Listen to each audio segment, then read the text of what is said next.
This show is not intended for the politically correct or the closed-minded.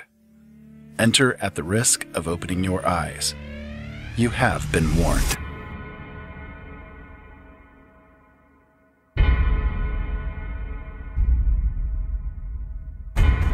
Why does the media attack an issue? To get primetime ratings?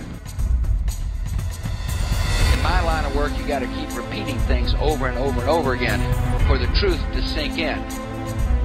The Army Air Forces has announced that a flying disc has been found and is now in the possession of the Army. A moment comes when we step out from the old to the new, and when the soul of a nation, long suppressed, finds utterance.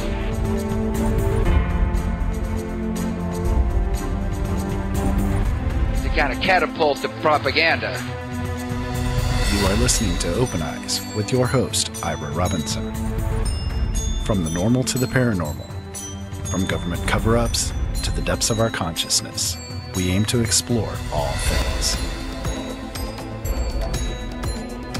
From the dawn of prehistory to current events, no topic is forbidden and nothing remains hidden. No more secrets. Open your eyes and open your mind to the fact that life as we know it is not as we have been taught. Join us at latenightinthemidlands.com or openeyesnetwork.com as we take this brief journey through the depths of the cosmos and explore what it really means to be human. Many peoples have sacrificed their liberties, only to learn to their sorrow that deceit and mockery, poverty and tyranny are their reward. Whether you're online or offline, intercontinental or intergalactic, hello and welcome to Open Eyes. My name is Ira Robinson. I want to thank you guys for joining in with us tonight. We are live and in person with you. And if you want to give a call in tonight, you can do so. The number is 260-494-3937. Our Skype line is JDA Film. And as always, we're over in the chat room at LNM Radio Network.com, as well as streaming out onto various and sundry terrestrial radio stations everywhere across America.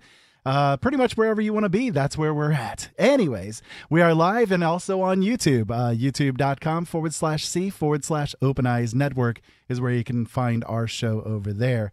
You can just do a search in the search bar up there on YouTube for Open Eyes Network and find our page. And don't forget, while you're over there, hit the subscribe button so that you can get notified of when we come out with a new video, which is always, we're always over there and always having a good time. Join us over in the chat room. There's always a great community happening over there, and lots of people are in there right now talking about some cool stuff. So come on over, join in with the community. Don't be afraid. Everybody's really friendly people over there. We have a guest with us tonight, and I want to bring him in here in just a moment. Guy McPherson, and I've really been looking forward to this conversation.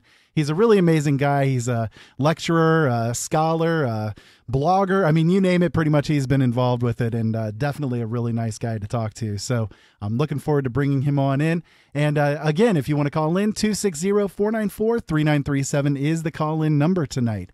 So let's go ahead and bring him in. Guy McPherson, welcome to the show. Thank you, Ira. It's a pleasure to be chatting with you tonight. I have definitely been looking forward to it for sure. So why don't we get started by kind of giving yourself an introduction, for those that aren't familiar with you. I know a lot of people that are out here in the field are very familiar with you, but for those that have never heard of you before, who are you? Yeah, I'm Professor Emeritus of Conservation Biology at the University of Arizona in Tucson, Arizona. I left active service at the university in 2009 at the age of 49 and have been living off-grid since then. I lived for 7 years off-grid at a homestead I developed in southern rural New Mexico. And a little over a year ago, I moved to the Central American country of Belize. And I'm calling in to you tonight from Blanqueno Lodge Resort, which is one of Francis Coppola's properties here in Belize. And it's one of the 2 or 3 places country good enough. And so I'm here in what is the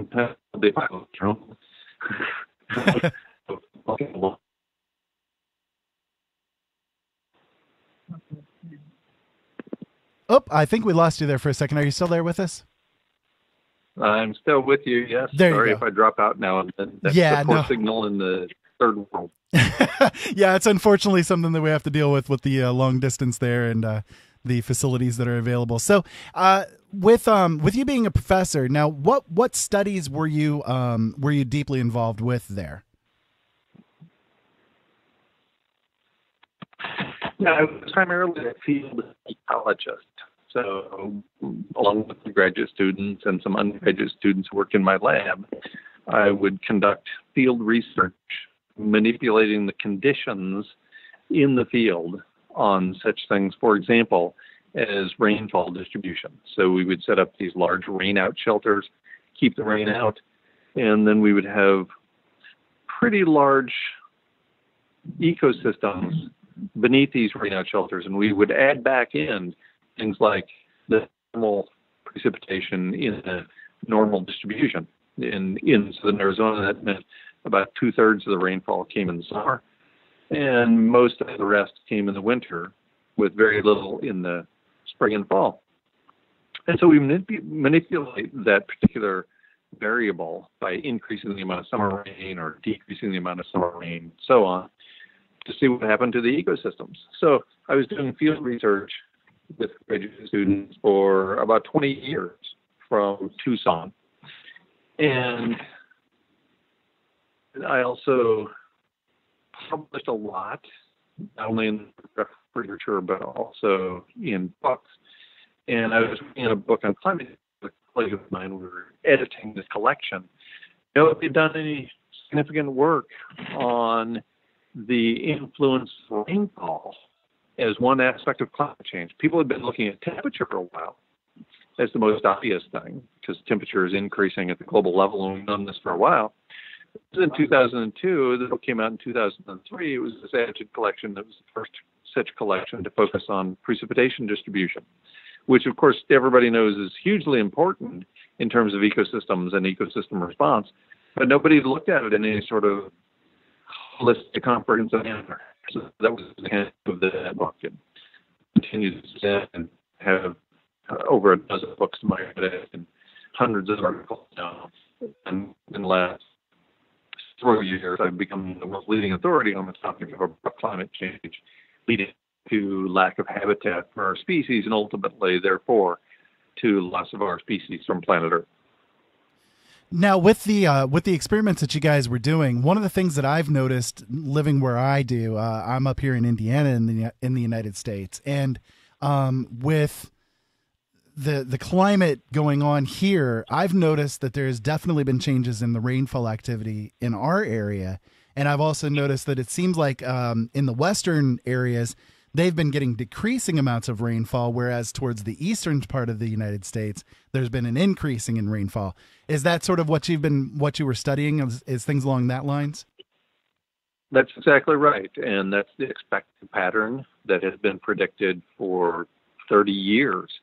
That the dry areas would get drier and the wet areas would get wetter. So in the intermountain western United States, where it's mostly desert of one kind or another, of course it has gotten drier, just as expected. In the eastern part of the United States, the rain become more variable, but also has increased in total abundance. One of the reasons for that is the water vapor is the most abundant greenhouse gas in the atmosphere. The hotter the planet gets, the more water gets sustained in the atmosphere because warm air holds more water than cold air does. And that acts as a lens that increases the amount of heating. So more heating means more water, more water vapor means more heating. And so as a consequence, you get more water in the atmosphere. Of course, you're going to have bigger storms, more storms. And so things are proceeding at pace, just pretty much as we expect. And also just as expected, were the Louisiana area, and especially Texas, is about to be hit by the first Category 3 hurricane in the last dozen years. So we put more energy into the system, you put more moisture into the system, and of course you're going to have more hurricanes of higher energy than we had before. Katrina was a dozen years ago, and since then we've had Haiyan and Ike and Isaac and hurricanes and tropical storms all over the world that have literally displaced people, caused billions of dollars in infrastructure replacement, and all the kinds of things that have been predicted for a long time as a result of anthropogenic climate change. So I've definitely noticed with the beaches and that kind of thing along the coasts, there have been drastic changes happening, along with as well so many animal deaths that have been going on from the oceans, like beachings seem to be increasing and so on and so forth. What's influencing that, do you think? There's at least one thing, and that's lack of habitat for the sources of food for those organisms. And that's, again, completely affected and predicted with climate change. The ocean has become more acidified as it has soaked up more of the carbon dioxide from the atmosphere. It has become basically increasingly carbonic acid, more acidified. And even a little bit of change of acidification makes a huge difference for microorganisms, things like plankton that serve as the base marine food web. And then you also have a heating ocean. The ocean is getting warmer. More than 90% of the heating of the Earth since the beginning of the Industrial Revolution has occurred in the ocean. So the oceans are heating, and that has real consequences. You know, humans, like other organisms, can persist only within a relatively narrow range of environmental conditions. And that's very obvious for species that rely upon a stable food source, such as plankton. And that's one of the reasons we're seeing all these organisms on the West Coast and around the Ring of Fire washing up and dying in droves. The other reason is that in all likelihood, Fukushima is contributing greatly to the loss of life. I was just going to bring that up, yes. Ocean. Yeah, I was just going to bring up Fukushima. How much do you think that's been influencing things? You know, that's beyond my area of expertise, and so I'm reluctant to say a lot about it, but based on what I've read, there doesn't seem to be much question that Fukushima has contributed to the demise of those microorganisms that form the base of the marine food web. And the reason for that is these are organisms that are very small and have very short life cycles. So you get lethal mutations and they manifest over short periods of time. So now we're talking about, you know, if a species completes its life cycle in a year, some of those plankton do, or less, then we're talking about 8 generations since Fukushima in 2011. I guess that's 6 generations. So 6 generations of lethal mutations means that now we're not having nearly as much of the base of the marine food web as we used to have. And so that's hugely dramatic. I mean, we understand the mechanism by which that is working, and it appears that the food web is disappearing, probably as a result of an increasingly acidified, overheated ocean that is also being impacted by Fukushima. No big surprise here when you look at it from the ecosystem perspective. The top feeders, the things that rely upon everything down below, the fish and beneath the fish in the food chain, the microorganisms, the plankton, then of course, as expected, the top feeders in the system are the ones that are suffering right now. I can agree with that, definitely. I also think that the things like the BP oil spill and the chemistry that they added into the oceans from that definitely did not help down there in the Gulf, to say the least.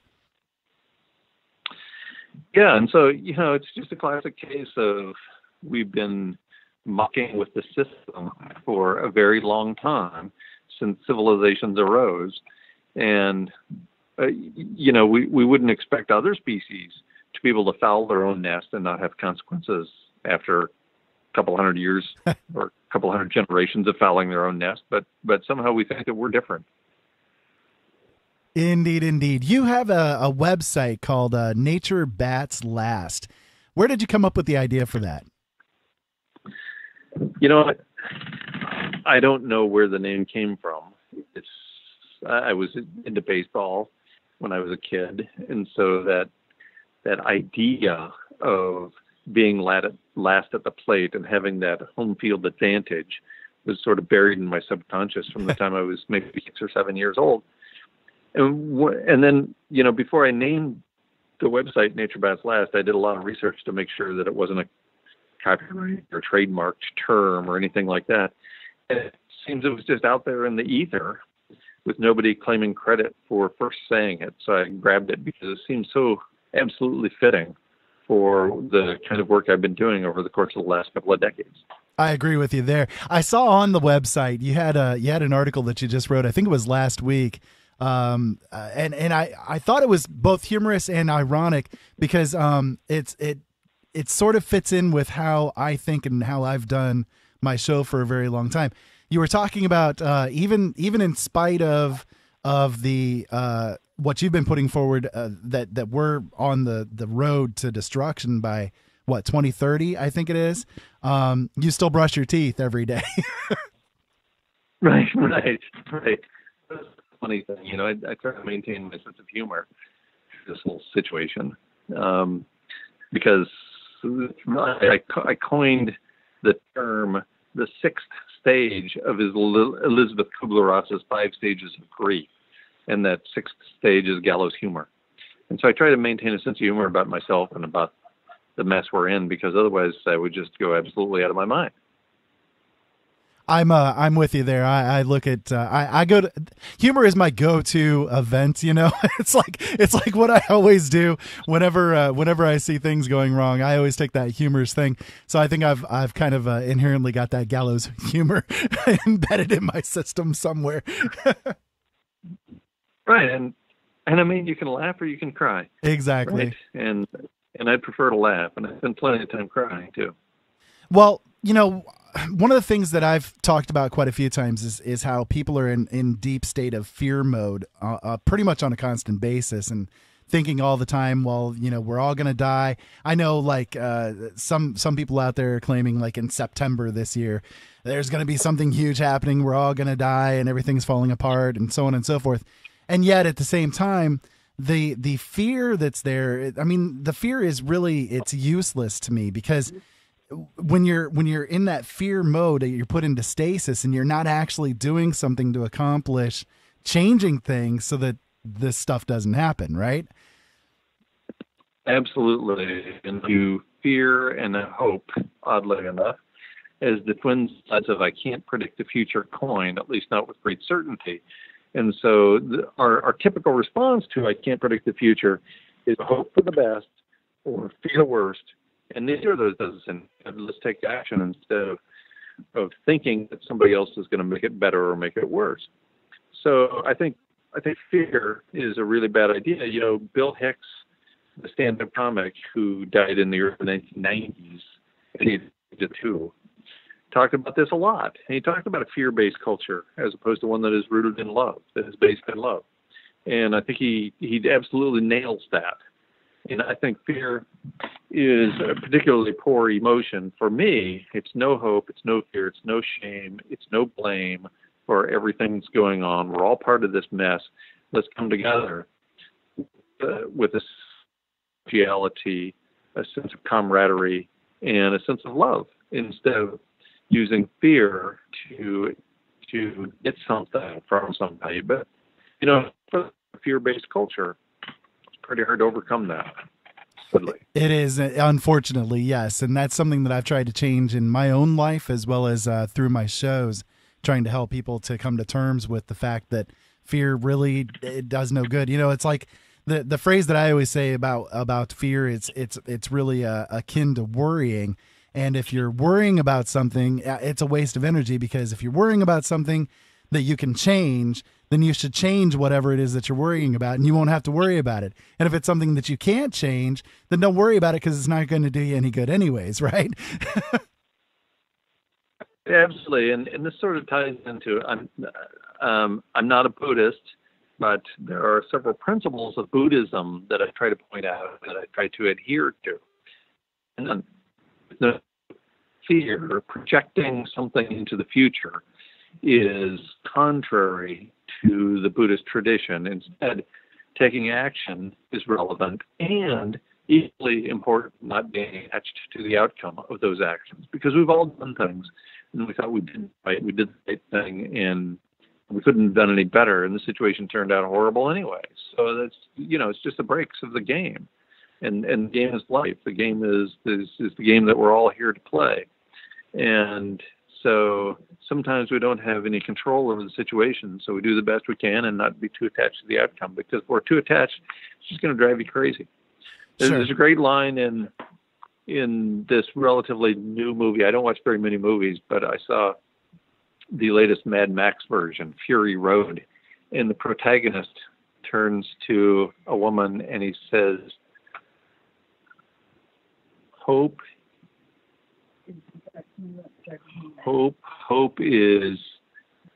is a bad idea. It doesn't quite say it quite like that. Hope is a mistake. That's what he says. Hope is a mistake. If you can't change what's coming, it'll drive you crazy. And I think that's exactly right. I think hope is a mistake, just like fear is a mistake. It projects into the future and lets go of our action. And we can't control the future. You and I, Ira, I'm sorry to say, are not really in charge of what the hell's going on in the world. So the sooner we let go of the notion that we are, the better off we're going to be. Well, and two, when you fear, when you do things along those lines, you're actually really creating that future. You sort of, I guess, when you put out that you're going to be a certain way, or that the future is going to be a certain way, you sort of do things in your own life to actually steer yourself towards that end, to make that end actually a reality. So in effect, I mean, I know a lot of people, kind of poo-poo on the idea of the fact that we kind of create our own realities, but it really is true. We through our actions or our inactions actually create that future that we've either envisioned or that we want, the things that we really want in life. That's absolutely right. We can't create the future. We make the future. Collectively, we make the future. If we're not willing as individuals to contribute that future, then we get what we don't contribute, don't we? So, I mean, at some level, we do create the future, at least in the small circle around us, to the extent that ripple out and affects other parts of the world. Well, I want that to be good things that are happening. So, yeah, we do get to, at some level, control the future. And here again, action is relevant. Not fear, not hope, but action. And so, we can't predict the future with certainty, but at least at the local level, we do get to make the future. So let's start making it in a manner that makes sense to us, instead of capitulating to the insanity that is contemporary culture. I agree with you there, especially with the way things are going right now here in America, especially. It's been absolute insanity, and people seem to be, I'm reminded of the quote from Planet of the Apes from Charlton Heston. It's a madhouse. It literally has become that way here. As far as the attachments thing is concerned, one thing that I talk about quite frequently, and I think that you'd probably be in agreement with it, is that when you have attached an emotion to a thing, you really can no longer think critically or logically about that thing. You're going to be controlled by whatever emotion you've attached to it. And that's a real bad place to be in, really, because then you can't make decisions that are actually relevant to what needs to be done. Absolutely. We're trying to make for a better world, and we start locally. Whether that spills out, whether that manifests in a better world at the larger scale is beyond our control. But, if we don't do our little part right here in our own neighborhood, right here in our own home, then we can't expect any positive impact beyond our reach. I agree with you there. We do need to hit a quick break here, Guy. When we come back, why don't we get started talking about some of the things that people can do on the local level to start making changes? How's that sound to you? Perfect. Thanks very much, Ira. Okay, if you guys want to call in tonight, you can do so. The number is 260-494-3937. Skype line is JDA Film, and as always, we're over in the chat room at LNMRadioNetwork.com and live streaming on YouTube, youtube.com/C/Open Eyes Network. Stick around. This is a great conversation. Guy McPherson is my guest tonight. He's going to be on with us for another half hour or so, and don't miss the chance to call in and talk to him. We'll be right back, folks.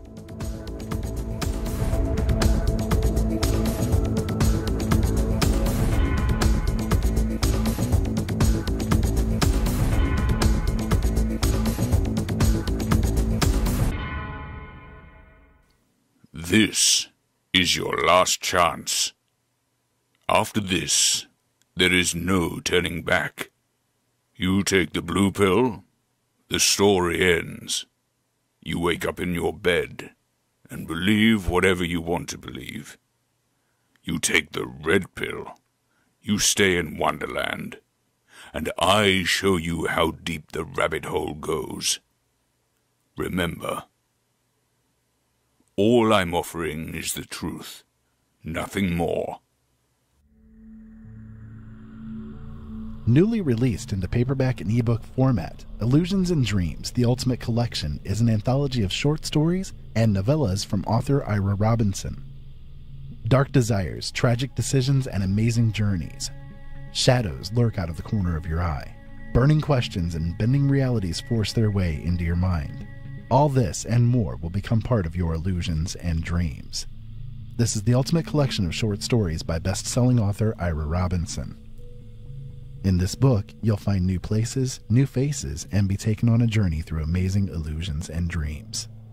Find Illusions and Dreams, the ultimate collection, at every major bookseller including Amazon and Barnes & Noble, as well as his website, originalworlds.com. That's originalworlds.com.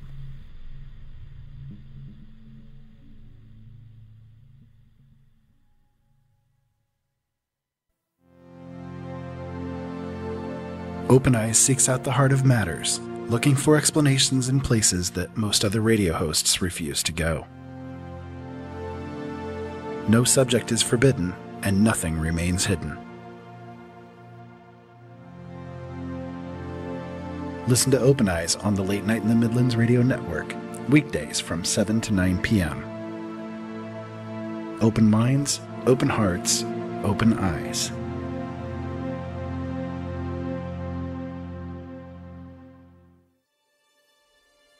LNM fans and late-nighters around the world, have you captured something on that photo or video of yours? Send in your photos and videos of ghosts, orbs, UFOs, Planet X, or just about anything content-related by submitting them to the Late Night in the Midlands Facebook group or fan page, or you can submit them on Twitter using hashtag LNM Radio. And if you would rather stay anonymous, then email them to us at mv@latenightinthemidlands.com. We will share them at our new fan page on the LNM website and may even ask you to come on air a few minutes and tell us about your photo or video. Late Night in the Midlands. We're building a bridge to the truth and beyond. Have you ever heard of Audible? Audible is a website with hundreds of thousands of audiobooks. They're all high quality, easy to listen to, and, best of all, if you take advantage of a special deal that we've worked out for you, you can get one for free. That's right, a free audiobook of your choice in any genre, simply by going to audibletrial.com/openeyes and signing up for the free trial. It's simple to do, and it would support the shows that we bring to you, and hey, you get a free book out of the whole thing. So why not take advantage of it today? Go to audibletrial.com/openeyes and sign up for the trial.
Hello, folks. Welcome back to Open Eyes. My name is Ira Robinson. We are here live with you tonight. It's a Friday night, and hopefully you guys are enjoying the show so far.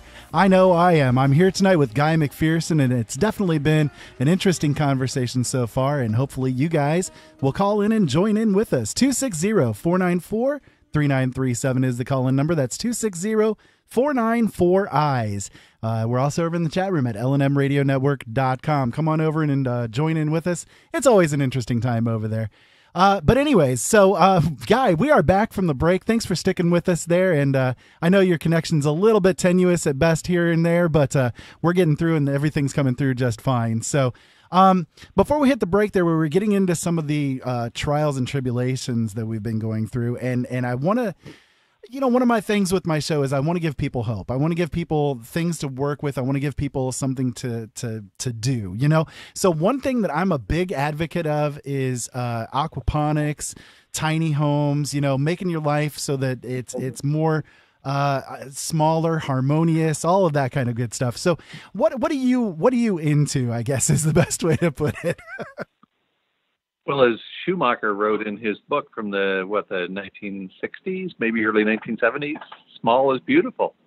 So small is beautiful. Let's make everything smaller. It's like, let's make our lives larger by focusing on the people around us in our near vicinity, by recognizing that our community is small, is the relatively few people we interact with on a daily or maybe even a weekly basis.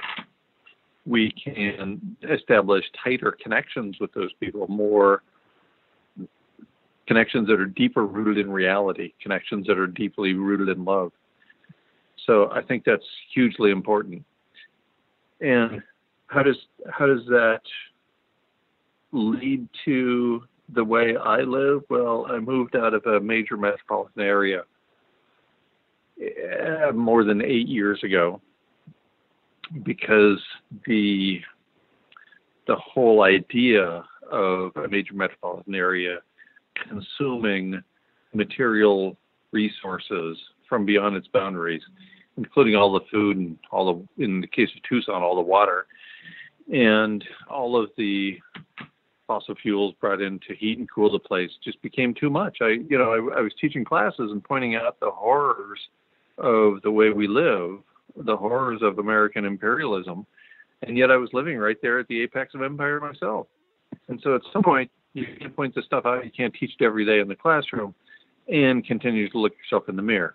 So I moved off-grid to a location in rural southern New Mexico, where on 2.7 acres, I created, along with some help, a high-intensity organic gardening operation and an enormous orchard, 3.15 kilowatt photovoltaic solar array on a straw bale house that is mostly heated through passive solar, and on the list goes, with sun heating the water and sun drawing the water out of the ground in a relatively shallow well, and growing food and raising goats and chickens and ducks and turkeys and a goose named Myrtle, and having a couple of greenhouses, including one that is partially subterranean and made out of straw bale, so that it's actually growing citrus in it right now and has been for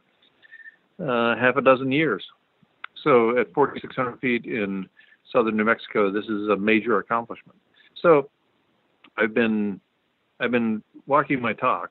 I haven't been just standing in front of university classrooms and telling students what they should be doing with their lives. I'm actually living off-grid, and now in western Belize, I continue to live off-grid at a property that is owned by my partner, and which houses, I believe we're up to 8 or 9 adults on the property now. So we're living in community and trying to take responsibility for ourselves, which means growing a bunch of the food and taking care of small animals still, as I was doing in southern New Mexico, for eggs and milk and so on. So I'm trying to do those things that Schumacher was pointing out as good ideas in the 1960s, and that really during the entire Cultural Revolution of the 1960s and early 1970s, people were pointing out as good ideas, and somehow we lost our way. And for a few dollars more, we gave up on all that. In I would say, starting in about the early 1980s. And I'm just trying to return to a simpler way of living, the way we lived for a very long time as individuals and as communities. One of the things I think happened many years ago is there was sort of a series of lies that were told to people that, come into these big metropolitan areas, and you don't have to worry about being a generalist. You can specialize in one thing or another, whatever it is that you want to focus on, and everything else will be taken care of for you. All you have to do is pay a little bit of money, and so on and so forth. And it sort of changed people from being more of a generalist kind of thing into almost a hive mind drone sort of things where each individual is specialized in a certain thing, and I don't think human beings are really built to be specialists like that. I think we're built to be that more generalist type of thing. What do you think? Absolutely. We lived for a very long time as a genus, 2.8 million years, and as a species, about 300,000 years on the planet, without ever going down that road of specialization. Everybody knew how to do a whole bunch of things. And everybody knew how to gather food, and everybody knew how to find the water to take care of themselves. Everybody knew how to build a structure that they could live in, and so on. And so in community, people did exactly those things.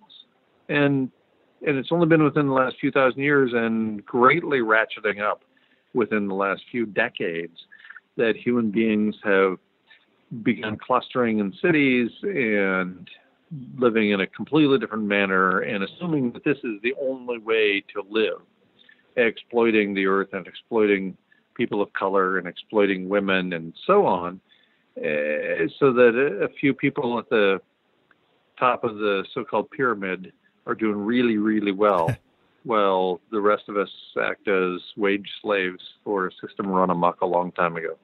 It's a thing of, those that are there at that top of the pyramid, they think in generational terms, as opposed to people out there, the general everyday man, I guess you could say. They have to be worried about how am I going to feed my kids next week? How am I going to pay my bills? So on and so forth. Whereas the power players, those big guys up there, they think, well, what can we do to tweak things right now to make ourselves more rich or change the generations to come? What can we do to tweak it now to make that happen next generation and that kind of thing. And it's definitely, the way that we live, it's definitely a mistake, I think, because look at the world around us. Is the world around us better for how we are at this point in time, or is it worse? And I think the answer is pretty obvious. Right. Yeah. I mean,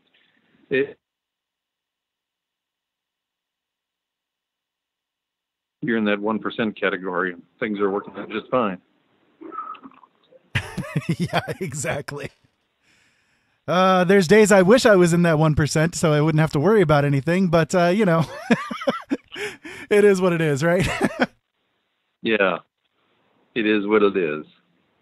So with you definitely advocate a lot of things that I've been talking about for a long time, and I'm glad that you're walking the talk, because this is something that I think everybody really needs to do. We need to all take a really good hard look at the way that our lives are and ask ourselves again, is my life better for what I'm going through right now? Or if I could tweak things and change them so that I'm acting in more of a harmonious type of thing, would it be better for those that are around me and for myself? And again, I think the answer is pretty obvious with it. Well, yeah, of course. We don't necessarily want to discover that the way we're living is not in harmony with the living planet. We don't want that to happen because things are working fine. So, and for the most part, for people in the United States and Western Europe and Australia and so on, things are working out just fine. And so to ask the hard questions about the cost, the actual costs of this set of living arrangements, that's tough to take on. And then as you dig a little deeper, you find out that there are enormous costs you haven't been told about your entire life. And if you had been told about them, maybe you turned away because you weren't ready to hear, or you didn't want to change the way you live. And so finding out those things about endemic misogyny and endemic racism and endemic monetary disparity associated with this set of living arrangements, that's not fun stuff to hear, and it makes you think, well, we should be living a different way. And then you start going down that road, and all of a sudden you're running out of friends, and that's uncomfortable. So, it's a tough path. It is indeed. One of the big things is yes, we here in America, we have all these things that are surrounding us. We're always have the newest and best sitting there just waiting for us to throw the money at it, but at the same time, people don't realize that 99% of the things that they purchase, like at Walmart, for instance, was made most likely by these poor people in China somewhere that are working in a sweatshop, and they're making pennies on the dollar as opposed to, what you would see here for working here in America, and that's why it's so cheap. That's why it's so cheap and easily available, is because it was made using these methods. And it disgusts me that people still keep, falling into these traps over and over. I'm a believer in karma in a certain way. And one of the things I think ends up happening is when you go to places like, again, not trying to bash specifically on Walmart, there's other places that like it out there, but I think that's the one that people are most familiar with. That, when you purchase something from them and you know where this stuff came from or how it was made, and there's a certain karma that's attached to that, I don't know, maybe I'm way off track with it, but that's how I look at things. No, I don't think you are. I think this fits perfectly with the Buddhist idea of right action, an idea that's 2,600 years old. So I don't think we need to turn to ancient wisdom, and we don't necessarily need to insult people every single aspect of the way we live. But I think it is important to step back and take a look at the big picture now and then to figure out what it is we're trying to do here in our small, short, individual lives, and see how that plays out, and think about how that plays out at the level of our community, at the level of the society, at the level of the culture, and so on. Well, I think it's definitely a Western idea primarily for people to think that the community is just them, just me. That's it. That's the community. And if people want to join in as friends, or, you might have like a certain family sect that's right there or something, but that's it. That's as far as community goes. And I think that's kind of a really Western thing, because if you go into more of the Eastern cultures, that's not really there. I mean, we're very insular compared to that, aren't we? Right, and yet you hear these cliches all the time. It takes a village to raise a child, for example. So we have these little kernels of wisdom that we can tap into now and then, but for the most part, we don't, because we're just trying to go faster. We're trying to keep up with changes as they occur every day. So it's not easy. I agree with you there. I use it quickly. And so you're just trying to go faster and faster to try to keep up with what the hell's going on in your own life. and then you want me to step back and think about my place in the universe and actually ponder introspectively what it means to be human and how I'm going to live from here on, whether that's right action, and what does Walmart have to do with the whole thing anyway? So, it's for me at least, it's pretty easy to understand why most people just don't practice much introspection, why they just carry on like essentially everybody else in the culture, and do what everybody else is doing, because that's what allows you to fit in. That's what allows you to be one of the guys, is that you're doing what everybody else does. Exactly. Somebody in the chat room brought something up, and I thought this was interesting. I'd like to get your thoughts with it too. They said that there is a miscommunication or a misconception about what constitutes progress. and that movement in any direction is progress. And I think that they're absolutely right with that. That there's definitely a big difference between those two. Absolutely. The people who call themselves progressives, for example, in the United States, from my perspective anyway, have, this is an expression I've been using for 10 years, they've been progressing toward the cliff. They've been progressing towards a gas chamber. They've been progressing towards something that makes no sense whatsoever. It's utter insanity to pursue this notion of progress when it comes with costs that we either don't recognize or we don't incorporate into the model or the idea that we're promoting and pursuing. So, this relatively narrow perspective of just looking at what we gain is what leads us to smartphones that has people in Asia jumping out of buildings because the conditions are so miserable where the smartphones are made. Even to the point of having cages around the windows to prevent people from doing that because they know it happens so often. It's sad. It's disturbing to say the least. It absolutely is. And, Louis C.K., the social critic and stand-up comic, who has his own television show and so on, I think he's the best social critic working today because he points out things like this and makes people laugh, mostly in self-defense. I don't know whether it causes any significant change.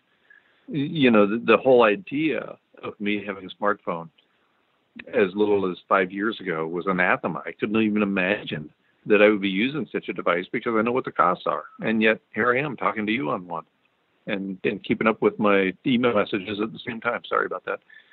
And so, here we are. It's just what we do. It's so insidious, isn't it? I mean, that's really what it comes down to. It's an insidious sort of actions that occur.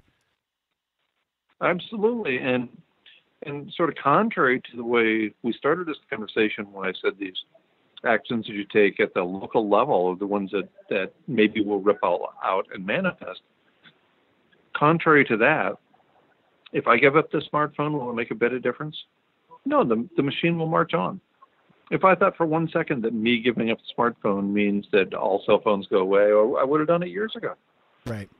And one of the reasons I moved to the property I called the Mud Hut in New Mexico was that I thought if people saw a conservation biologist, a professor with real credentials, moving outside the monetary system and creating this smaller life in this wonderful place, I just thought everybody else would follow along. How incredibly naive of me to believe that just because I was going to lead, that other people were going to follow. And it's the whole culture. It's us, it's our local communities, it's the change we can make here and now. And yet the other side of that is that it's an entire culture. And stopping the bulldozer that's already gone off the cliff is really hard with you and your 5 friends. It is indeed. But at the same time, it's, I don't know, I guess the way that I would look at it is, am I doing this for the rest of the world, or am I doing this for myself? And for me, I definitely would do it for myself. I mean, you kind of had what I've been shooting for a number of years now to do, which is to live on a small piece of property somewhere, set up my own, food system and so on and so forth. The permaculture kind of adaptation going on. And, surrounding myself with my friends and family with tiny homes, you sort of had that going on. I love the idea of it. And it's something that I've been shooting for a number of years. It's what I've wanted to do. I know it's not for everybody, and I know not everybody would end up going with it. But yet, at the same time, it's become almost a grassroots movement that many people out there have been starting to grasp hold of, and I think that's a really good thing. The more people are doing it, it's sort of a domino effect, Absolutely, I couldn't agree more. And ultimately, at the end of the day, at the end of each day, you only have to report to one person, and that's the person in the mirror. And so, by taking right action and by pursuing excellence and doing what you love and pursuing love in your daily life, you can, at the end of the day, look at yourself in the mirror without embarrassment, without shame, And I'm not into shame, and I'm not into blame, at least not for others. But we all know when we've had a wonderful day, and when that wonderful day has come at the expense of the old woman we kicked out of the way to get the last Xbox on the shelf at Kmart. Right? So the person that you report to at the end of each day is important to me, and clearly is important to you. And that's the person looking at you when you look in the mirror. I agree with that 100%. I'm definitely with you with it. And, you know, I'm kind of the same way. I'm not a Buddhist myself. I'm not a religion in any way, but yet I have a lot of these principles in my life that really do follow what he had to say. It's kind of bizarre, you know? It's interesting because I think Buddhist philosophy is great. I think Buddhist religion, which includes the idea of reincarnation, is ridiculous. So that seems to constantly be seeking balance, at least in my life. That's what I do too. It's all about balance for me. I try to do what I can do to counteract the things that I do. You know, it's sort of what it comes down to. We've got about 5 minutes that are left here, Guy, and I want to make sure that you have enough time to get out, like anything that you want to get out. Like, if you, I guess this is how I put it to my guests. What would you want to say as like a final message to the people that are listening? If you could say anything, what would that be?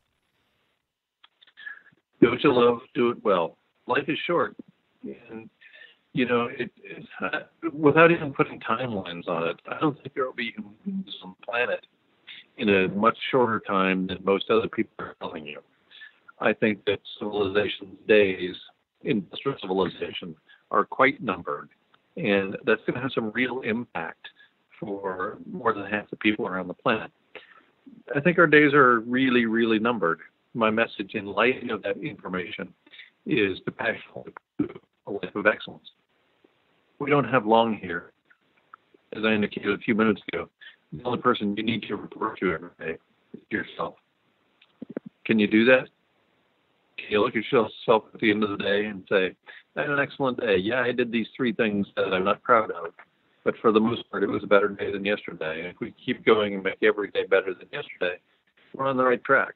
And here again, not being attached to the outcome, not expecting that the world will go along with us. And we'll be singing Kumbaya in another 2 weeks, whether we'll be going along in the United Nations. No, that's not what I have in mind, not at all. Rather, the notion that we can pursue what we love and do it well without increasing the harm to the living planet and the individuals in our lives. It sounds like not much, but I think it's a really, really big deal. That's a really great way to put it. I love it. I really do. Where can people find your information? Where are you out there?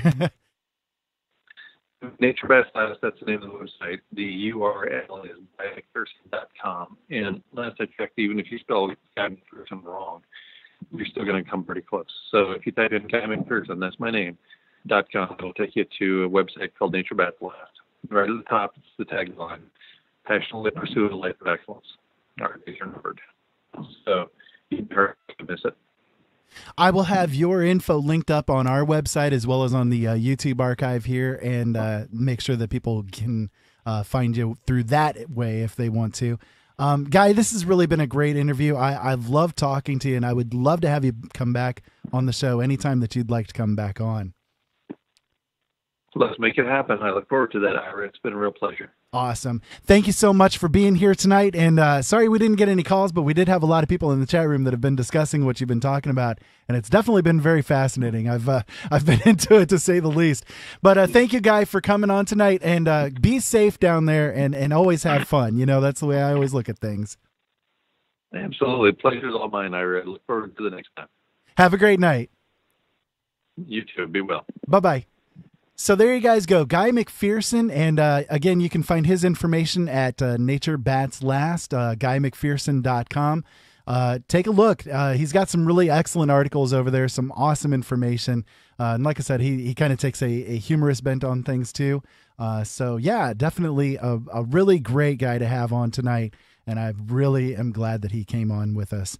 We're going to go ahead and take a break. When we come back, it's going to be me, myself, and I all alone discussing a few different topics. I'm going to talk about some trauma, and it's going to be pretty interesting. I'm going to touch on some current events as well. So if you guys want to call in tonight, you can do so. The number is 260-494-3937. Skype line is JDA Film. As always, we're over in the chat room at LNMRadioNetwork.com. Come on over, join us. YouTube.com/C/Open Eyes Network as well. We'll be back in just a few minutes, folks.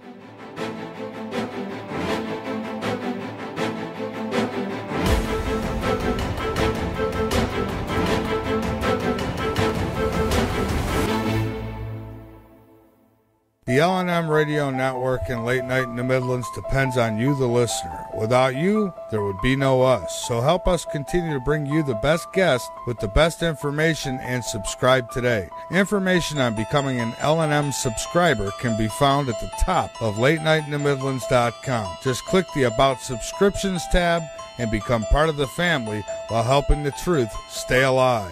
And while you're at it, maybe subscriptions aren't for you. A one-time donation helps as well. Click that donate button on the right side of LateNightInTheMidlands.com and help us help you. Do you need toner for your Epson, Hewlett-Packard, Canon, Brother, Apple, or Sharp printers? Look no further than Laser Technologies. In business for over 20 years, they offer the lowest prices on toner on the web. They can also repair your laser printers and toners fast and easy. Call their expert staff today at 561-792-9600 or email us at service@laser-technologies.com for all your toner needs. All toner is shipped nationwide. Why wait? Get the lowest prices on toner. Call or email us today.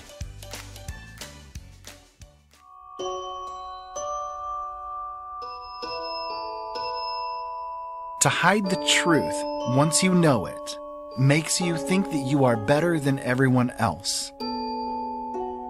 It makes you into the type of person who says, "Ooh, I have a secret," but you're not ready to hear it yet. However, for $39.95, I'll let you in on the secret.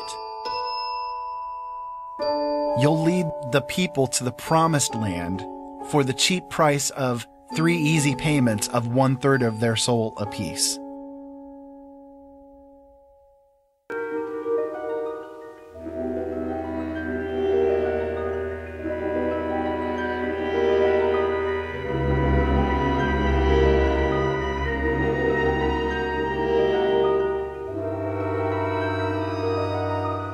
There is a better radio show, beyond that which is known to the people. It is a radio show more informative than others, and as timeless as infinity. It is the equilibrium between light and dark, between the sheeple and the paranormal, and it is heard at the base of man's ignorance and at the summit of his knowledge. This is the radio show of imagination, a show we call The Secret Teachings.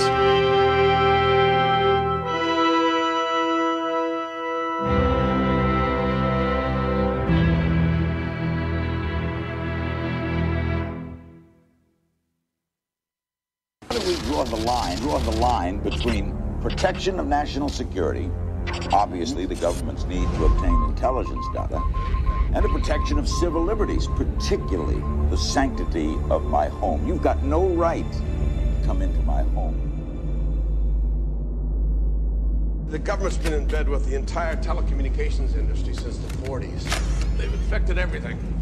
They get into your bank statements, your computer files, your email, listen to your phone calls, every wire, every airwave. You're talking to your wife on the phone, you use the word bomb, president, Allah, any of 100 key words.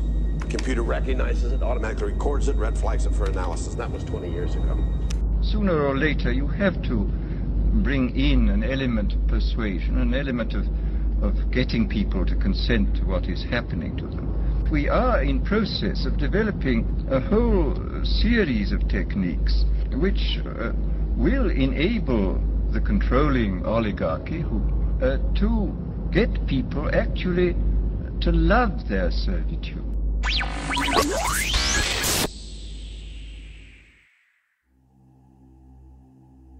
Tragic devastation drove them underground. Abject desperation brought them back out again. Their world had changed. Alien creatures greeted them with misery in tow and enslavement in mind. Into this world a girl was born. Made mute by a mistake of birth, Aylin's inability to communicate with others of her kind was absolute.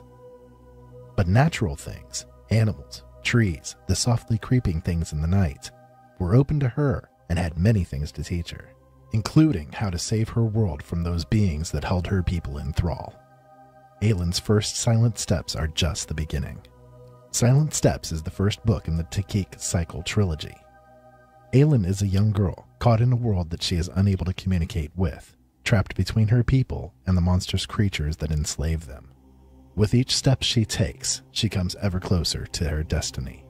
Aylin has been thrust into the center of a power play for the control of her people, swept into a tide of events that will change the face of her planet forever. Purchase Silent Steps now at any major retailer worldwide, or online at Amazon, Barnes & Noble, or Neely Worldwide Publishing. You can also order a signed copy at Ira Robinson's website, originalworlds.com.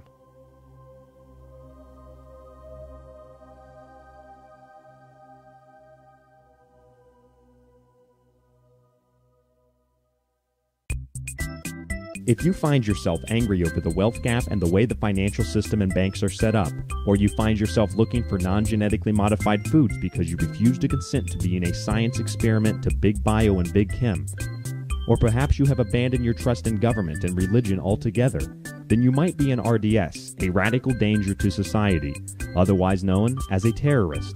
Other possible terrorist activities include, but are not limited to, taking pictures, coughing, sneezing, wheezing, smiling, not bathing, listening to the secret teachings, asking questions to authorities, distrust in authority, owning a gun, reading history books, reading non-Keynesian economic books, listening to Late Night in the Midlands, turning off your television, going outside, water purification, having goosebumps, laughing, wearing jeans, purchasing ammunition, purchasing medical supplies, listening to Open Eyes Radio, purchasing bulk food, noticing geoengineering trails, refusing to pay back your student loans, informing others, breathing, listening to the Red Pill reality show, blinking, thinking, farting, choking, and sleeping. Other forms of terrorism include disassociation with all political parties, protesting, freely speaking your mind, freely expressing your opinions, and in some cases that are extremely severe, paying with cash, being concerned about food, water, vaccines, and believing that the medical industry and military run tests on unsuspecting citizens regardless of the evidence to prove its existence. If you don't want to be an RDS, a radical danger to society, then turn on your television, get a credit card, buy the 13th season of Honey Boo Boo on Blu-ray, get fast food for dinner, and stop purifying your water and looking for clean food, or you may be diagnosed with orthorexia nervosa too. For more ways to become an RDS, a radical danger to society, simply tune into the LNM Radio Network, now 24 hours a day.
Open your eyes indeed. Welcome back to Open Eyes. My name is Ira Robinson. I hope you guys are enjoying tonight's show. We had Guy McPherson on tonight. For those of you guys that missed it, too bad, so sad. Oh, wait, no, there's archives of the show. You guys can check those out over at OpenEyesNetwork.com as well as YouTube.com/C/Open Eyes Network. A little bit disturbed there. I felt like playing them tonight. It's been a long time since I've played them on the show, and yeah, I've missed it. So, yeah, if you guys want to call in tonight, you can do so. 260-494-3937 is the call-in number. Skype line is JDA Film. And as always, we're in the chat room over at LNMRadioNetwork.com. And I've got a few people rocking out over there in the YouTube chat. We can turn that back up again for you guys a little bit. Oh, yeah. Anyways, so welcome back. Got some stuff we're going to cover tonight that, we're going to shift topics on you guys a little bit, but not really. The first thing I wanted to talk about after coming back from the break here is a little bit of thing called the Yellowstone supervolcano. What's that all about? Well, there's been a lot of stuff happening over there over the past couple of months that have really been disturbing some people. See what I was going for there? Disturbing. Anyways, so the supervolcano has been doing some quaking activity, a little bit of shaking, and it's got some people in some definite fear mode as far as the supervolcano goes. Well, NASA has come up with a plan. And these are the same people, by the way, that told you not to stare into the eclipse, and yet they've been staring into the supervolcano, trying to figure out what to do about this thing in case it blows. The thing is supposed to erupt about every 600,000 years or so, or at least that's the timing of it. The timing of it has been every 600,000 years or so, and at this point, we're at the 600,000 year mark. It hasn't exploded for 600,000 years. And, whoa, Bill in the chat room decided to try to hack the chat room again. Anyways, they've decided that they wanted to do something to try to prevent the supervolcano from erupting up and possibly destroying the world, because every time that it does, it ends up becoming like almost a nuclear winter across the world. It causes great devastation, so on and so forth. So their plan, NASA engineers have come up with a plan to cool it down and delay or even stop the next eruption. But volcano experts say the plan could also blow a big hole in Idaho, Montana, and Wyoming, kill millions of people, and trigger a global winter. So should they maybe go back to planning the trip to Mars at this point?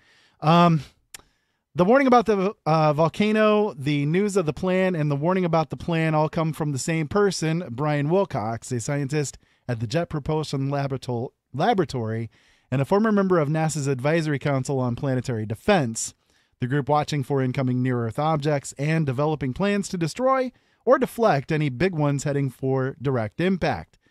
While looking at the odds, Wilcox says, quote, "I came to the conclusion during the study that the supervolcano threat is substantially greater than the asteroid or comet threat." Now, Yellowstone is one of 20 known supervolcanoes, and this one has, again, been experiencing a number of earthquakes, 1,500, in fact, over the past couple of months, that experts say that we shouldn't be concerned about, even though the ground is becoming deformed. Meanwhile, Wilcox reveals that behind the scenes, NASA is worried about the supervolcano and has been developing a plan to drill a hole into the side of it and pump water past the hot magma, drawing off its heat and bringing it back to the surface. The volcano would cool down, and the hot water could be used as a source of geothermal energy for the western states. Now, what could possibly go wrong with this scenario? Well, Plenty warns the same Wilcox in an interview with BBC. Quote, "The most important thing with this is to do no harm. If you drill into the top of the magma chamber and try and cool it from there, this would be very risky. This could make the cap over the magma chamber more brittle and prone to fracturing, and you might trigger the release of harmful volatile gases in the magma at the top of the chamber, which would otherwise not be released. So this plan to save us from Yellowstone could fracture the magma core and, cause an eruption either of dangerous gases or the magma itself. Yeah, not really a good idea, I think. If you guys want to give your thoughts again, 260-494-3937 is the call-in number. The thing as far as the Yellowstone volcano goes, this has been going on for a while. Again, the volcano erupts every 600,000 years or so. We're currently overdue for it at this point in time, but the question is, should we really be worrying about it at this point, or is there, actually something that's going to occur there? One of the things that a lot of volcano experts have been saying is that the supervolcano there has been doing these small eruptions, not as a precursor to the volcano actually going boom, but as a way to help to alleviate some of the pressures that are going on in there to make it so that it doesn't go boom. Sort of helping itself, I guess you could say. Now, is that the truth, or are we being glossed over with it? I don't know. I'm not a volcano expert myself, but I can see that, sometimes when I have arthritis going on and I crack my knuckles or whatever the case may be, it feels a little bit better and it is releasing some of the pressure in there. So maybe that is what actually is occurring there. Again, don't know. But am I in a fear-based mode about it? No. Definitely not. I know a lot of people have asked me my thoughts about the supervolcano. I talked about it before on one of my shows back when the first real big swarms were starting to hit with it. And I said then I'm not really too concerned about it, and I'm still not really concerned about it. The main thing is, what it comes down to is this thing has been there all along. It's been doing its thing all along, and if it does blow, is there anything that we can do to prevent it? Well, according to the NASA scientists, they think there is, but I think that's a bad idea.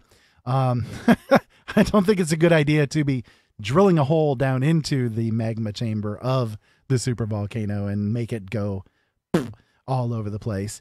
But again, if something does occur with the Yellowstone volcano, it's going to occur and it's going to have this major impact. And the question is, would this be happening regardless of whether or not we were aware of it or whether we were afraid of it?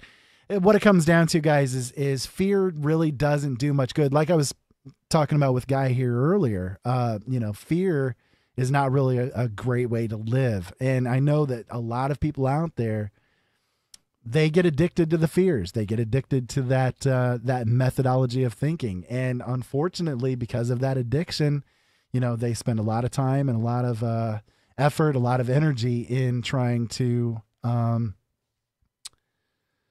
discern whether or not something is going to occur.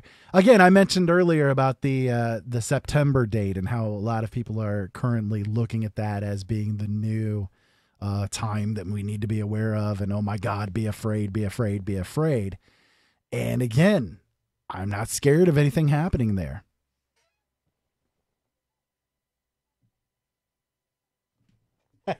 Someone said in the Skype there's maybe they should test their drilling idea on a smaller volcano. Yeah, that would probably be a good idea.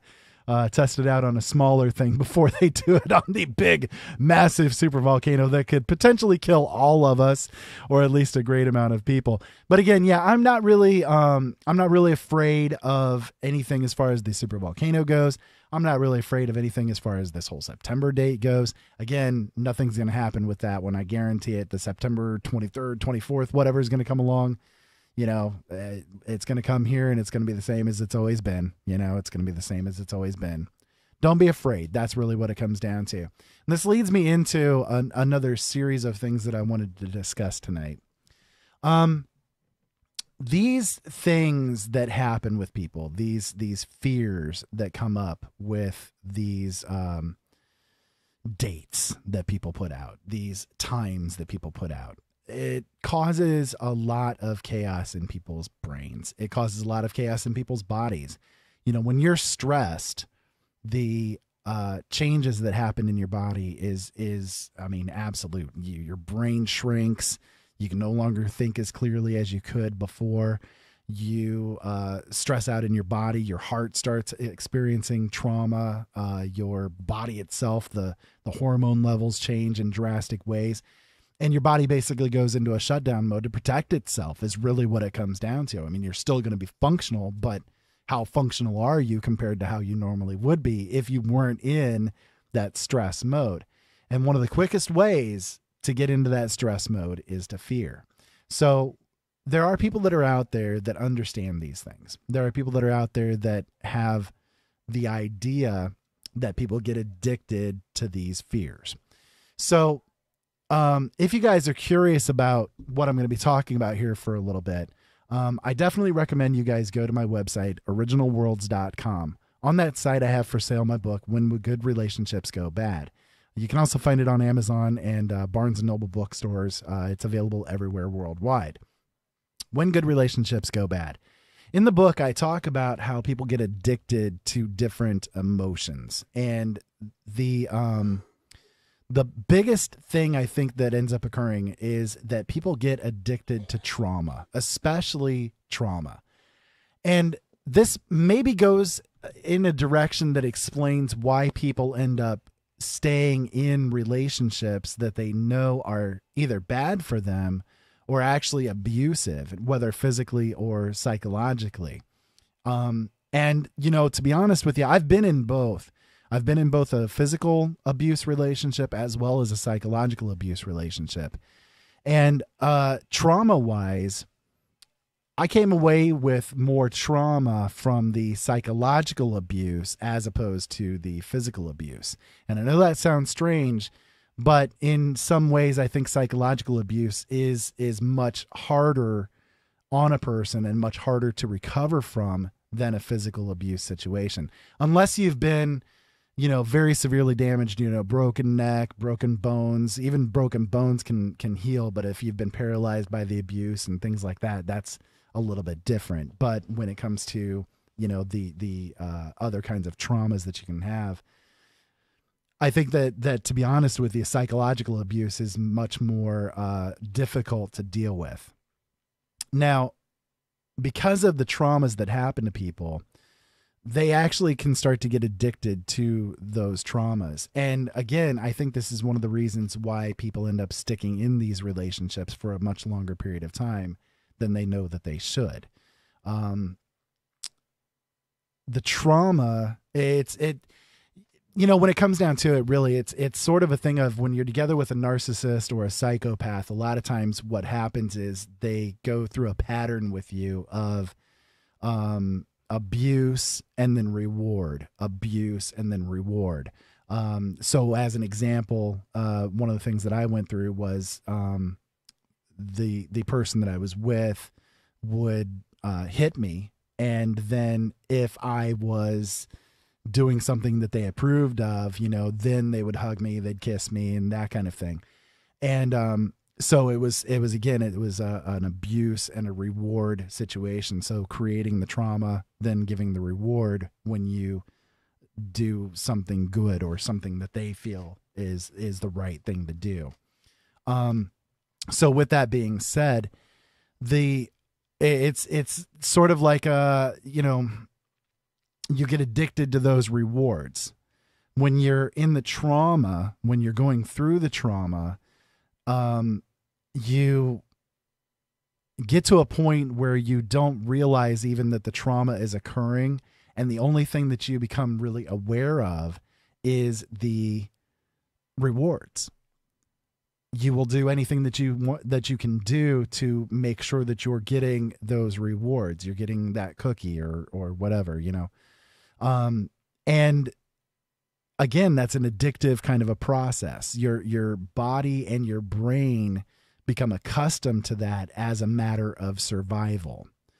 And the reason why I'm bringing this subject up tonight is because I see a lot of things occurring right now across the country where people are going through almost this same type of abuse reward situation. We're seeing it with the people that are, you know, out in the streets protesting and so on and so forth. There's a lot of people that are out there because they're reacting to traumas that they've had in the past, and they are trying to, you know, get the reward by acting in a way that they think those that have abused them are going to respond favorably with. And I know it's a sad state of being, and I know that it's a very difficult thing to accept for some people that are out there, but that's the way that I see it. That's what I'm seeing happening out there right now. And I'm not saying that it's a right thing. I'm not saying that it's a wrong thing. It's just really the way that it is. So when it comes to trauma, especially in regards to psychological trauma, again, it's a very addictive process.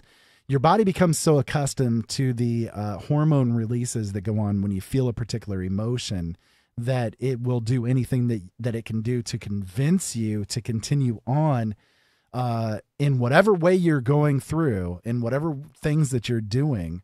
It will make you kind of, it twists your head, is the best way that I can put it. It twists you so that you will think that if you do things in a certain way, then you're going to get that reward and you're going to recover from the trauma. And so, again, that's what I see happening in the world right now. I see people that are responding to traumas of their past, and they are, again, rightly or wrongly, I'm not really going in that direction with this.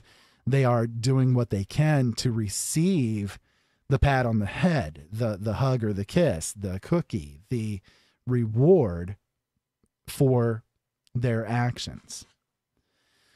Now, in relationships, speaking of relationships, we'll get into that here for a little bit. In relationships, when you are in a trauma-based relationship, and that's, again, whether it's physical or psychological, the emotional addiction that takes place is so powerful. It's very much akin to being addicted to heroin. And I'm not kidding you with that. I'm not, being melodramatic with that statement. It really can be as addictive as heroin. In my book, When Good Relationships Go Bad, one of the things that I go into is the reason why. Our brains have developed, they've evolved over time. And again, guys, I'm spiritual, okay? I'm not religious, but I'm spiritual. This doesn't get into the spiritual portion of things. This is strictly speaking of the physical level of things and the meat suit that we're wearing. The brain has evolved over time to have one method of action, one method of being, one state of being, and that is survival. Whatever you are going through, you are currently alive. And that is really all that your brain cares about, is, are you alive? If you're alive, then it's done its job. It's made it so that you can survive. That's what it developed to do. It is there for that singular purpose, to keep you alive. And if you're alive, it knows that there were certain mechanisms, certain pathways, certain actions that took place to make sure that you are currently alive in this moment in time. And it will do anything that it can do to convince you that, regardless of how else you might think, whatever situation you're in right now is a good thing because you're alive. You're surviving. And again, that's all it cares about. Now, the spiritual component of things, the other side of the coin, is that you may know that this is not a right thing that you're going through, but you are sort of, I guess, being prevented from listening to it, or at least not hearing it as clearly as you should. Because again, the brain is a very powerful mechanism. It's a very powerful piece of equipment. It's a piece of hardware on a computer. It's very potent. Okay. So it has a great amount of say in what happens if you let it. So the brain becomes accustomed to whatever it is that you're going through. It becomes sure that whatever you're going through is the best thing that can happen to you because you're alive, and that's what's important. So if you're involved in a situation such as abuse, you're going to remain in that situation of abuse as long as you let your brain have control of things, because the abuse is part of the pattern of why you're alive, according to your brain.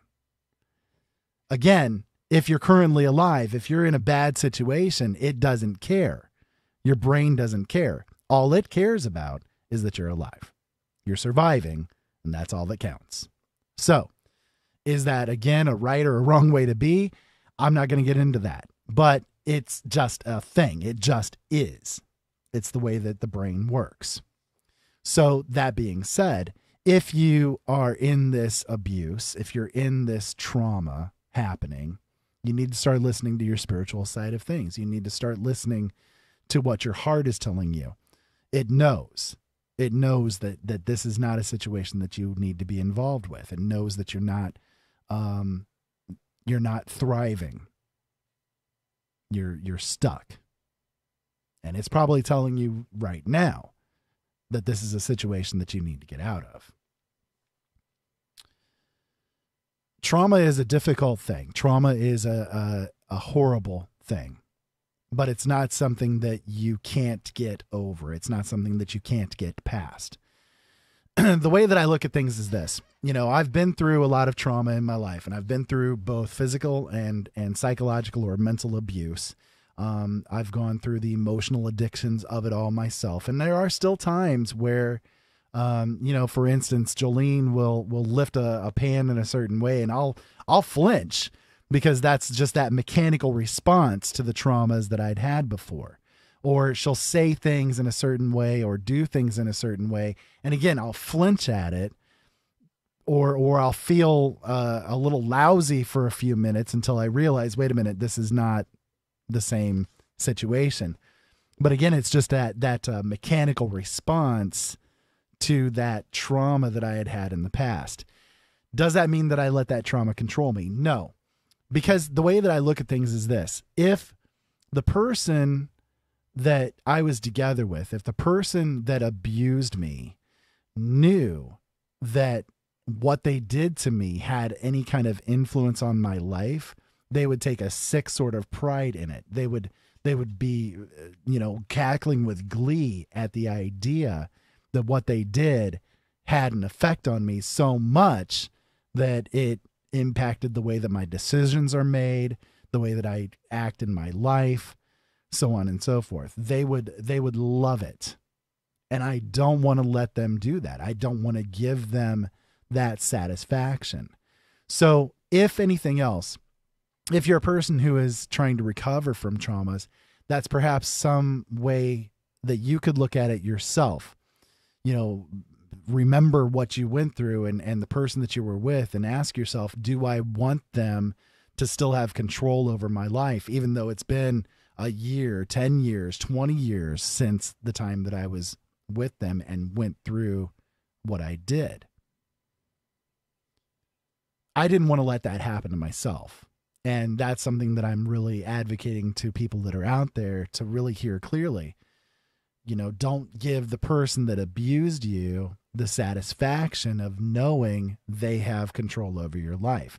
There are things that you can do to shift things so that the survival mechanism that's there is not the one that's in control, is not the thing that is in control. That instead, it's your spiritual side of things. It's your heart, if you will, that is in control. So the reason why I brought up the supervolcano thing before I brought this topic up is, and they are related, is because so many people right now are deeply afraid of what could happen with that situation. So many people are afraid of what could happen if the unrest that's happening here in America continues on. So many people are in fear mode about what is going to happen if North Korea decides to push their little button and start a nuclear action happening. So many people are afraid of the September date that's coming up and how we're all going to die, or we're going to be in 15 days of darkness, or whatever, everything that gets attached to that date. People are searching on the internet, trying desperately to find out every bit of gleaning information that they can about, oh my God, what's the next thing to be afraid of? Oh my God, what's the next thing to that we have to be focused on or worrying about, instead of concentrating and being aware of what they need to be doing in their own lives to make their lives and the lives of everybody around them better. It's a waste of energy. Again, if there's something that is going to happen, it's going to happen. Okay. There's no need to fear about it. There's no need to worry about it. Worry about what's happening at this moment in time. You know, what it really comes down to is this. You're not guaranteed to take another breath. You're not guaranteed another moment in time on this planet. You could walk out your door and get hit by a brick, like what happened to a friend of mine when I was much younger. She lived her life in worry over her health, in fear over whether or not she was going to have a heart attack at the age of 40, because that's what happened to her father. You know, she ate nothing but kale and, you know, the most disgusting salads I've ever seen in my life. And, you know, went to the gym every day and exercised and so on and so forth. And just a whole lot of time spent on trying to make sure that she remained as healthy as she could, which is not necessarily, you know, a bad thing. But at the same time, she walked out of a restaurant after eating one of these salads, and somebody was working on the roof, and a brick dropped off the side of the roof, slapped her in the head, and she was instantly killed. This person lived her life in fear. She lived her life worrying on a constant basis about her health, and she wasn't looking around her. She wasn't concerned about what was going on, you know, above her or around her. And she lived in fear over some date that might happen years in the future, and didn't live her life for every moment in time. You have to live as if this moment is the last moment that you have. Are you living it in fear or love? Are you living it in helping those around you live better lives? Or are you living in fear and sequestering yourself away behind your keyboard, doing a search every single moment in time for what's going to kill you next, for what's going to be feared about next, for what to be concerned about next? People are worried about this September date, whatever it is, 23rd, 24th. I don't even know. I don't even know, because I haven't paid any attention to it, because I don't want to give credence and credit to those that are putting out all of this fear over and over. I don't want to give them that click that's going to give them that extra couple of pennies or a couple of bucks of advertising income, so that next year, when September comes around again, they can do it all over again, because they know they made a profit off of it last year, just like they did last year, just like they did the year before, just like they did the year before. Every year, this stupid stuff comes around and around and around, and people still fall for it over and over again. And in the meantime, they're not making sure that the people around them know that they're being cared about, know that they're loved. They're seeing the people around them having troubles, and they're doing nothing to help. You know, what are you doing to make your life and the lives of those around you better, instead of spending so much energy and time and effort being afraid? Stop being addicted to the traumas. You don't have to fall into that pattern. You don't have to fall prey to it.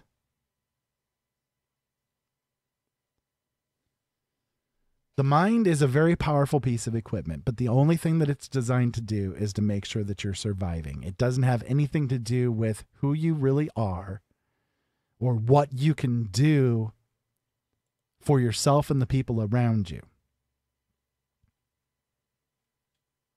Make the lives around you better. Make the lives around you that much of an iota better by knowing that you're there for them in love, not fear. Does that make sense to you folks? I hope it does. And again, if you guys want to call in tonight and give your contributions to what I'm talking about here, I'd love to hear from you. 260-494-3937 is the call-in number. Skype line is JDA Film, and we're over in the chat room at LNMRadioNetwork.com. Unfortunately, I know there's a lot of people that have been talking there, but I haven't been able to lean in forward and read because I've had no time to do it because, well, I'm the only one that's here right now. So I'm the only one that can talk. So if you would call in, if you're commenting there, call in 260-494-3937. Anyways, so as far as these addictions are concerned, the addictions are a very powerful thing. And I'll admit, you know, I went through this addiction process myself. I've got enough stamina in myself here, or enough things about myself to know I can admit that I have a very addictive personality, and I know I'm not alone with that. My family is that way. I mean, they have very addictive types of personas, and so my father got addicted to alcohol. I didn't want to go down that path because of the abuse that happened with him. It sort of turned me off to the idea of alcohol. But I did get into drugs, and that was when I was much younger. But I did get into those for a while. And right or wrong, again, it's what happened in my life. And once I got away from those, I got started involved in the emotional addictions.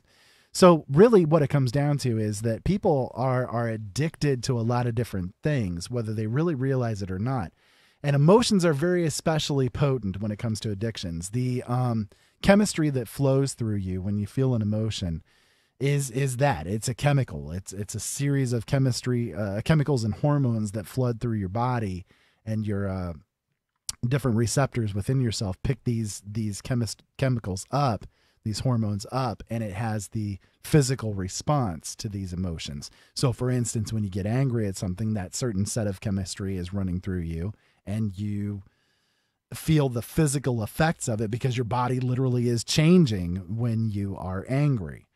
Same with happiness. You feel that lightness. It's funny because when you're in anger mode, there's been some research that's been done to show that you actually, your body actually becomes more dense when you're angry. So, as opposed to how your atoms and all of that are separated at a certain length between each other, they actually start to compress down closer together when you're angry, and that certain chemistry is flooding through you. So I know how people, talk about how you just feel more thick, you feel more dense when you are angry, and when you get hit by an angry person, there's a lot of power that's behind it because they literally have a more dense kind of mechanism that's going on. And as opposed to that, when you're happy, you feel that elation. It's literally a response that's happening in your body. You literally do become more lightweight. Your body, the atoms in your body start to separate a little bit. They're not as closely packed together. Your body literally changes so that you become either more dense or more lightweight when you are feeling these different emotions. And so the response that you have to these things, when you feel these things, it's actually happening. It's not just, there in the brain, but it's actually happening to your body. So with that being said, these chemicals are definitely addictive in nature, and your body is going to seek out the next hit. So that's what happens when people go into these fear tangents. They start searching the internet. They're fearing. Oh my God, what's going to happen? What are we going to go through next? Oh, I'm afraid we're all going to die. And then when nothing happens, when that date comes and nothing happens, you kind of kick back and you're like, you feel the elation, you feel the joy, you feel the release because you literally just took that hit of heroin and you're having that high of it afterwards. We see this all the time in the Planet X stuff, in the ghost stuff, in the volcano stuff, the day-to-day stuff, the asteroids, the on and on and on. I mean, people come onto these shows and they talk constantly about how, oh my God, we're all going to die. Things are going to end in 10 years. Things are going to end in 10 days. Things are going to end in 10 hours.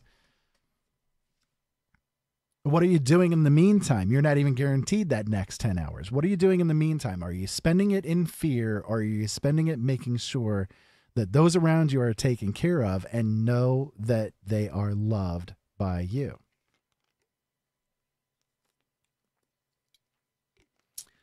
Had to take a drink there. So I had an event that happened when I was much younger, and I wanted to bring it up here with you guys. Because I think it illustrates the things that I'm trying to say here the best. When I was 13 years old, I was dear friends with a guy named Chris.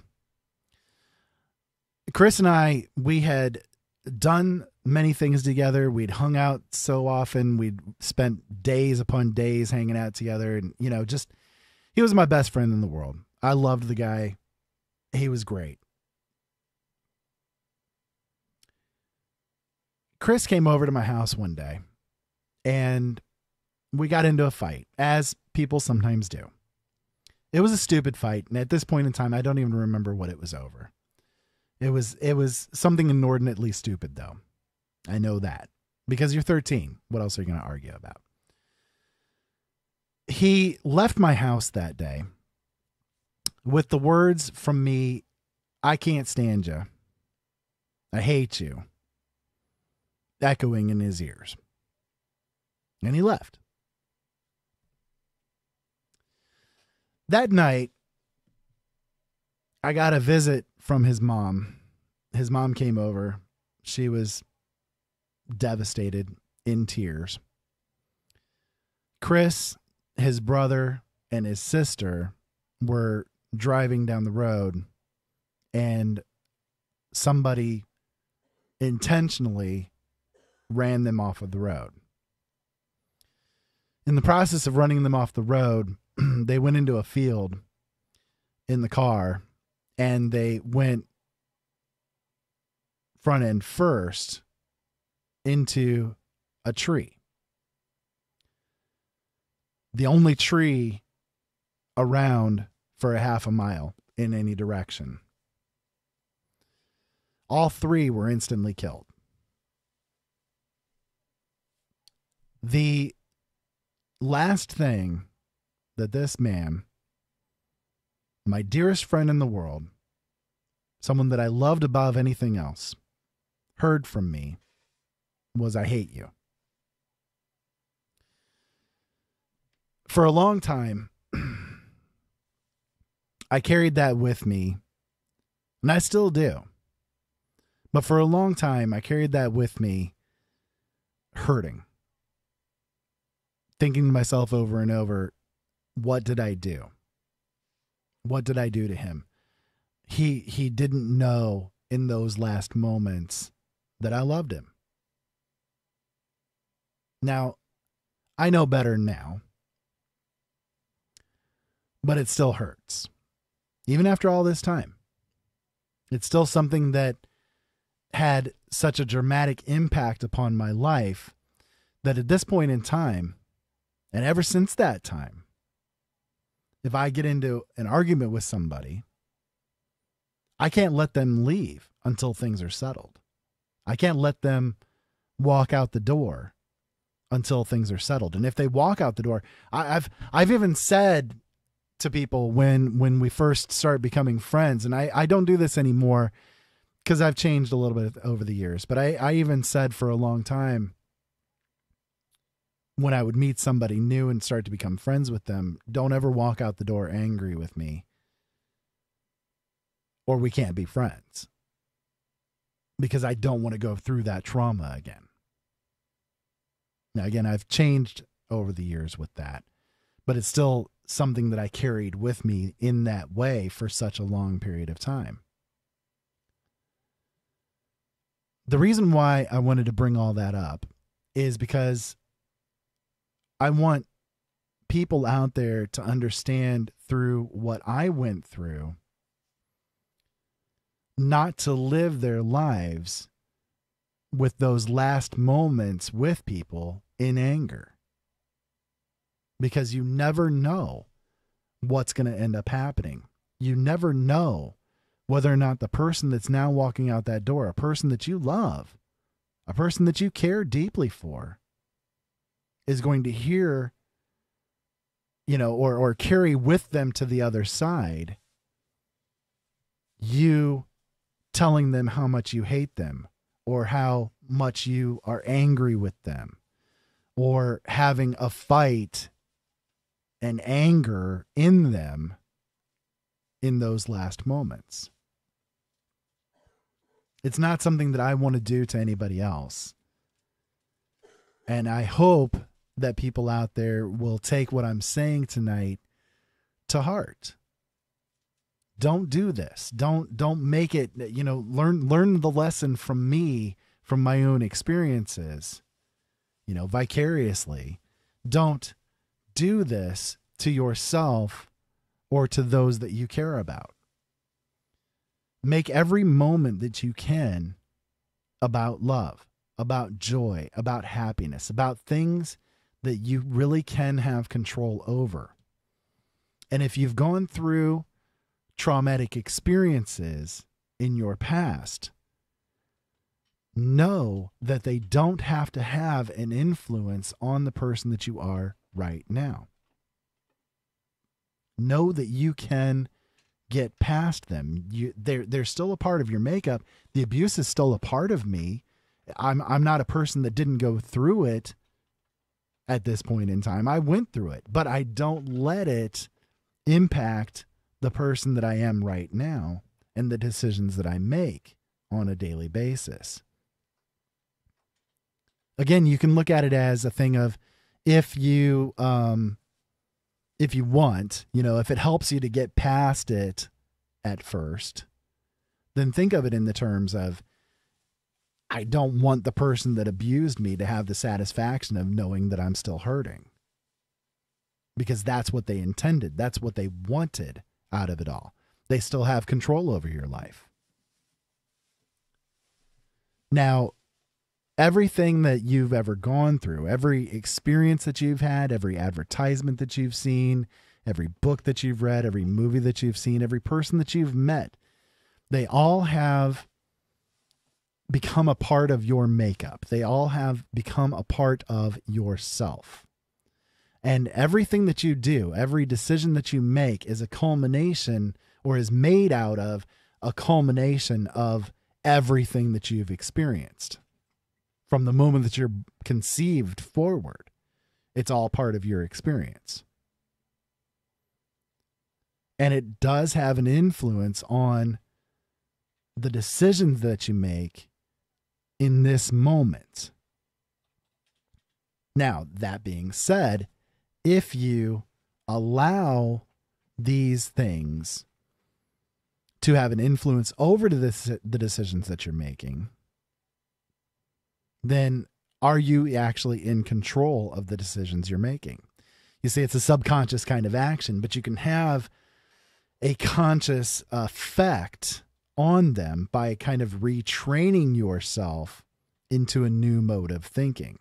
Instead of being subjected to the traumas that you've been through and allowing them to maintain control over your life, you can consciously decide that the moment that you're living right now is not going to be influenced by those things. So if you, for instance, you might have sort of the again, as I referred to it earlier, that sort of gut reaction, that momentary flinching that occurs when something happens, but that doesn't have to be a lasting impact. It's like, for me, it lasts for a couple of seconds and I'm like, oh yeah, okay, no, it's Jolene, or it's this person, or it's that person, and they're not there to hurt me.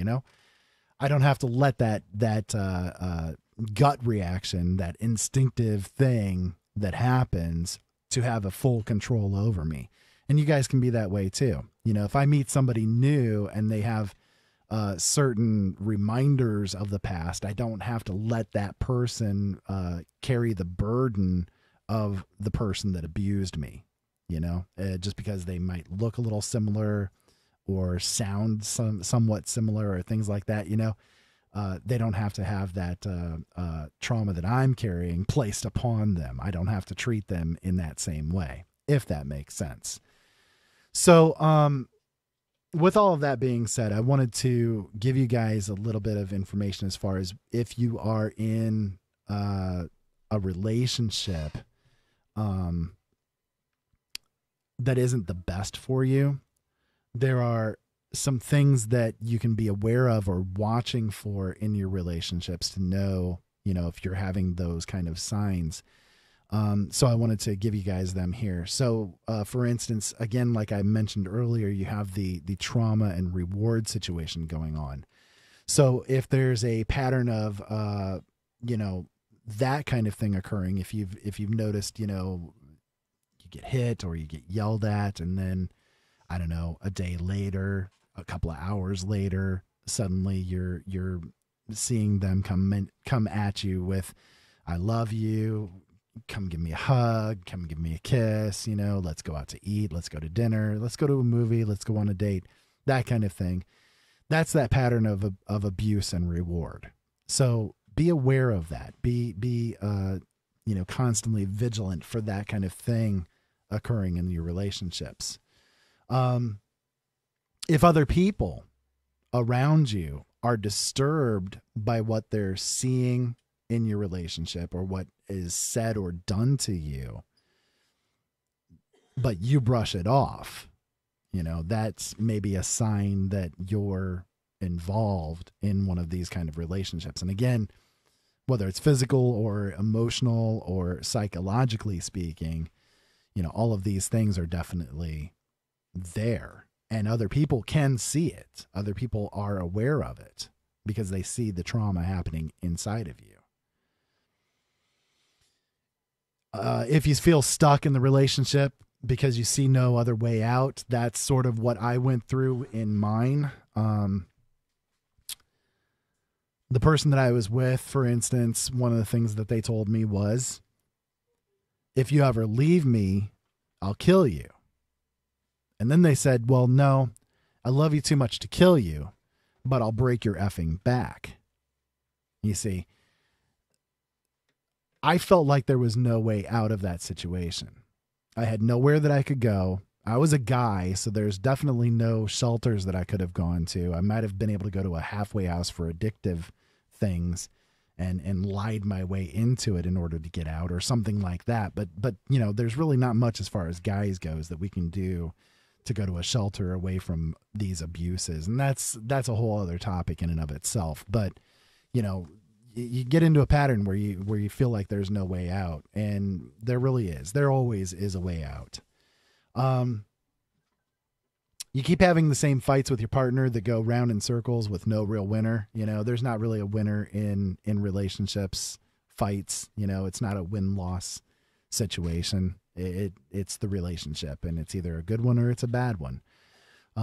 So that's something to watch out for, though, is that the same issues keep coming up over and over, especially if they're always being targeted at you directly. That's definitely something to be on the watch out for. You're punished or you're given the silent treatment by your partner when you say or do something wrong.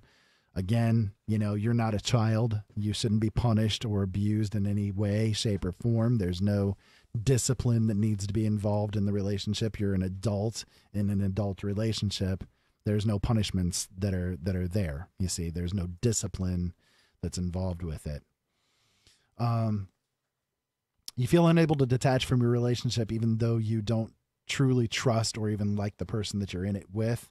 And when you try to leave, you're plagued by such a longing to get back with your partner, you feel it might destroy you. And that's exactly what I'm referring to as far as these trauma addictions goes. That right there is one of the biggest things as far as with your mind is concerned. It's saying you need to go back because we're in a terrible situation here. I'm not going to survive this because, oh my God, we're not in the same pattern that we were in when I was together with him or with her or whatever the case may be. So with all of that being said, be on the lookout. Again, if you guys want to check out my book, I have all this information and a whole lot more within the pages of it. Check it out. It's over at my website, originalworlds.com. You guys can find that book as well as all my others over there. And I'd love for you guys to pick it up and, get involved and use it. Even if you're not, in one of these kind of relationships yourself, buy it for somebody else that you think is, because this information is really important to know and it really could save somebody's life. So again, originalworlds.com. You guys can find them on Amazon, Barnes & Noble. It's in the bookstores there. Check it out. You guys can also get it off of Neely Worldwide Publishing.com. They're my publishers and they are really great for putting this book out for me. I love them to death over there and I'm really appreciative that they took the chance with me to put out that book as well as all my others. So originalworlds.com. I hope that you guys enjoyed tonight's show. This has definitely been an interesting one. I went into some couple of different directions that maybe people didn't expect with the guest. But anyways, Guy McPherson, he was on earlier. For those of you guys that missed it, make sure you guys check out the archive over at openeyesnetwork.com, as well as youtube.com/C/OpenEyesNetwork. I hope that you guys will. I will be live again tomorrow. I'm going to be on a radio station on a show. It should be pretty interesting, as well as Sunday at 11 o'clock p.m. over here on LNMRadioNetwork.com. You guys can check me out. I'm going to be a guest with Jason Bland and company on Paranormal Soup. I'm going to be talking about my book, Haunted, Finding an Explanation for the Unknown. And hopefully you guys will check that out. 11 p.m. Eastern Standard Time. Where you're listening to this, you'll probably be able to pick it up then. So, yeah, check it out. Paranormal Soup. They're on Facebook and YouTube and everywhere. I mean, they're all over the place. So, Paranormal Soup, check them out. Anyway, so I'll be on there at 11 o'clock p.m. Eastern Standard Time. Hopefully you guys enjoyed tonight's show. Guy McPherson, he was definitely awesome. I'll have his information linked up on the archive for this show. So make sure you guys go and check out his stuff. Some very intriguing things to say the least. If you want to send me an email, it's feedback@openeyesnetwork.com. If you want to comment on things that I talked about tonight, I'd love to hear from you guys. If I did you any good, I'd love to hear about that too, because I'm always here for you guys. So if you guys want to check me out on social media, Open Eyes Network on all of the different platforms out there. Check it out. And again, originalworlds.com is where you can pick up all of my books. Next week on Friday, I'm going to have Maggie Hart on as my guest. No, that'll be on Thursday. Sorry. So make sure you guys tune in then on Brothers in Arms. Until next time, keep safe out there. Have fun. And thank you so much, as always, for listening. I love you all. Have a great weekend, folks.